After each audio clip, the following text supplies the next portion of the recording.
Dear parents and guardians, in this video we explain what the Education and Participation Package is all about and what financial support low-income families can receive.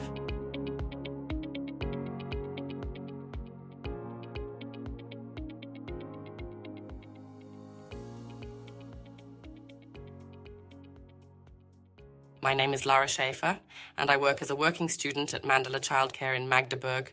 Here, I am the contact person for questions regarding the Education and Participation Package, and I help parents and guardians with their applications for social services.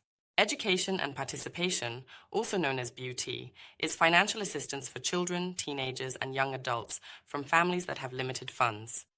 They should be enabled to take advantage of offers in daycare, school, or during their free time, which are often too expensive for many families. If your child is being cared for in a daycare, there are costs involved. You can find a detailed video on this topic linked in the video description. If families meet certain requirements, for example, the costs for lunch can be covered. However, this coverage is just one of the possible benefits of the Education and Participation Package. Additional financial support for daycare children includes things like tutoring or covering the costs of one-day or multi-day daycare trips. A financial grant for community participation is possible. The key requirement for support is receiving a transfer benefit like housing allowance, child supplement, asylum support, or job center assistance. If your family receives any of these aids, you can apply for education and participation. If this is not the case, unfortunately, you won't be eligible. The applications are specific to each municipality. This means that you can only apply in the city where you live and receive benefits. Additionally, each municipality has its own document. To submit the BUT application, you can find the applications at the local citizen offices, in the Family Information Office, or at the City Social Services Office. You can also download the application digitally from the website of the respective municipality. Once you have all the documents ready, you can submit your application to the relevant authority either in person, by mail, or even by email.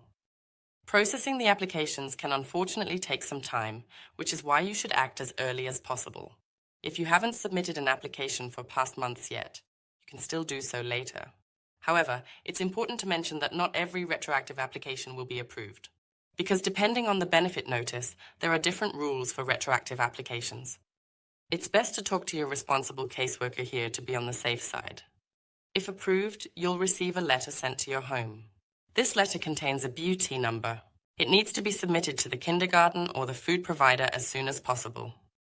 Also, it can happen that your application wasn't completely filled out. In this case, you'll receive another letter clearly stating which documents you need to submit.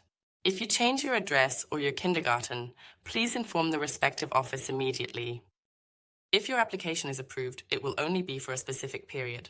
The duration of the approval depends on your benefit notice. For example, get housing benefits and include your housing benefit notice until March. If you receive it, your application will be valid until then. Submit a new application when you get a new notice. So as soon as you receive a new housing benefit notice, you also need to submit a new application for education and participation.